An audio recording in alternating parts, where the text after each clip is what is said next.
భరద్వాజ గారు ఒక పెళ్ళి, సెలబ్రిటీ పెళ్ళి, నారా రోహిత్ పెళ్ళి డేటు అనౌన్స్మెంట్లు బయటికి వచ్చేసినాయి. పెళ్లి జరుగుతుంది 30వ తారీఖు అని చెప్పేసి. అవును, లాస్ట్ ఇయర్ ఎంగేజ్మెంట్ చూసాను. అవును, ఎంగేజ్మెంట్ చూసాం మనం. అయితే ఇప్పుడు రకరకాల వార్తలు ఉన్నాయి ఆ పెళ్లి నేపథ్యంలో. కుర్ర హీరోలు మొత్తం కూడా పెళ్లి చేసుకోవడానికి రెడీ. అల్లు శిరీష్ అనౌన్స్మెంట్ వచ్చేసింది. అనౌన్స్మెంట్ వచ్చింది. నార్ని నితిన్ది పెళ్ళి అయింది మొన్నే. అవును, ఇప్పుడు నారా రోహిత్ పెళ్లి ఎప్పుడు అనేది ఒక చర్చ చాలా కాలంగా జరుగుతోంది. ఫైనల్గా ఫుల్ స్టాప్ పెట్టాడు. ఎంగేజ్మెంట్ అయిపోయింది కాబట్టి ఇప్పుడు పెళ్ళి ఫుల్ స్టాప్ పెట్టేసాడు, అయిపోయింది. ఇప్పుడు మిగిలిన గొడవ ఏంటంటే ఈ పెళ్లికి సంబంధించిన స్పెక్యులేషన్లో ఇప్పటికీ ఉన్నటువంటి పేరు ప్రభాస్దే. పెళ్ళి ప్రభాస్ కంటే ముందే ఈయన ఫుల్ స్టాప్ పెట్టడం అనేది ఒక రిలీఫ్ అయ్యి. అయితే నారా రోహిత్ ఈ పెళ్లికి సంబంధించిన వార్త చుట్టూ రకరకాల కాంట్రవర్సీస్, చర్చలు కూడా మొదలైపోయి జరిగిపోతున్నాయి. అంటే ఆ పెళ్లి జరిగే రోజున మాత్రమే వీటికి ఫుల్ స్టాప్ పడే అవకాశం ఉంది ఈ స్పెక్యులేషన్స్కి. అంటే మొన్న నారా రోహిత్ పెళ్లి కాదండి, దీనికి ముందు జరిగినటువంటి నార్ని నితిన్ పెళ్లి సందర్భంగా కూడా కొన్ని వార్తలు సర్క్యులేట్ అయినాయి సోషల్ మీడియాలో. అంటే నితిన్ పెళ్లికి టోటల్గా నందమూరి ఫ్యామిలీ వీళ్ళెవరూ కనిపించలేదు అక్కడ అనేది, బాలకృష్ణ గారు కానీ వీళ్ళెవరూ కనిపించలేదు, అలాగే నారా ఫ్యామిలీ కూడా కనిపించలేదు అనేది ఒక చర్చ జరిగింది. ఇప్పుడు ఆ నేపథ్యంలో ఈ పెళ్లికి సంబంధించి, రోహిత్ పెళ్లికి సంబంధించి కూడా ఒక స్పెక్యులేషన్, ఒక గందరగోళం క్రియేట్ చేస్తూ కొన్ని కథనాలు సర్క్యులేషన్లోకి వస్తున్నాయి ఇప్పుడిప్పుడే.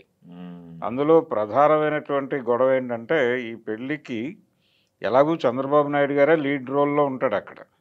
అదే వాళ్ళ నాన్నగారు లేరు కాబట్టి ఇప్పుడు పెద్దమ్మ పెదనాన్నే కూర్చుంటారు అక్కడ. కూర్చుంటున్నటువంటి ఈ ఈవెంట్కి హరికృష్ణ గారి కొడుకులు ఇద్దరు వస్తారా రారా అనేటువంటి ఒక చర్చ. అంటే ఈ మధ్యకాలంలో అక్కడ జరుగుతున్నటువంటి ఏ ఈవెంట్లోనూ వీళ్ళు కనిపించడం లేదు. కనిపించని ప్రతిసారి అదొక వివాదంగా ఫోకస్ అవుతూ నడుస్తోంది. గతంలో అలా ఉండేది కాదు, ప్రతి సందర్భంలోనూ వాళ్ళు కనిపిస్తూనే వచ్చారు. తారకరత్న ఎపిసోడ్లో కూడా వాళ్ళు కనిపించారు. అంటే శుభకార్యాల దగ్గర కనిపించట్లేదు, వాళ్ళు కేవలం అలాంటి సందర్భాల్లోనే కనిపిస్తున్నారు అనేది కూడా మాట్లాడేసుకుంటున్నారు జనాలు. అంటే ఎన్టీఆర్ శత జయంతి సందర్భంగా జరిగినటువంటి కార్యక్రమాల్లో కూడా ఎక్కడా వీళ్ళ హాజరు లేదు. చివరికి ఇండస్ట్రీకి సంబంధించినటువంటి అందరు హీరోలు అటెండ్ అయ్యారు. ఏది చివరగా జరిగినటువంటి కార్యక్రమంలో, ఆ కంక్లూడింగ్ మీటింగ్లో, ఏది ఆ శకపురుషుడు అనేటువంటి పుస్తకం ఆవిష్కరణకి, ఆ సావనీర్ ఆవిష్కరణ సభలో ఇండస్ట్రీకి సంబంధించినటువంటి రామ్ చరణ్ వీళ్ళందరూ ఉన్నారు అక్కడ వేదిక మీద. ఇంతమంది హీరోలు ఉన్నప్పటికీ జూనియర్ ఎన్టీఆర్ కనిపించకపోవడం అనేది ఆ రోజుల్లో ఒక చర్చగా మారింది. అయితే దానికి రీజన్ చెప్పుకున్నాడు ఆయన. అంటే కరెక్ట్గా తన బర్త్డే రోజున ఈ ప్రోగ్రాం జరిగింది. ఇది ముందుగా తెలియదు నాకు, నేను ఆల్రెడీ కొన్ని ప్రోగ్రామ్స్ పెట్టేసుకుని ఉన్నాను, వాటిని అవాయిడ్ చేయలేని కండిషన్లో ఇక్కడికి రాలేకపోతున్నాను అని చెప్పుకున్నాడు. అయితే ఈ ఇన్విటేషన్ ఇచ్చినటువంటి టీం కూడా దానికి సంబంధించి క్లారిఫికేషన్ ఇచ్చేసింది. వివాదం ఉన్నట్టుగా కనిపించలేదు, కానీ బయట చర్చించుకోవడానికి ఒక మ్యాటర్గా అయితే మారింది అది. ఇక అక్కడి నుంచి మొదలుపెట్టి ప్రతి సందర్భంలోనూ వీళ్ళ రాకకి సంబంధించి రకరకాల విషయాలు నడుస్తున్నాయి.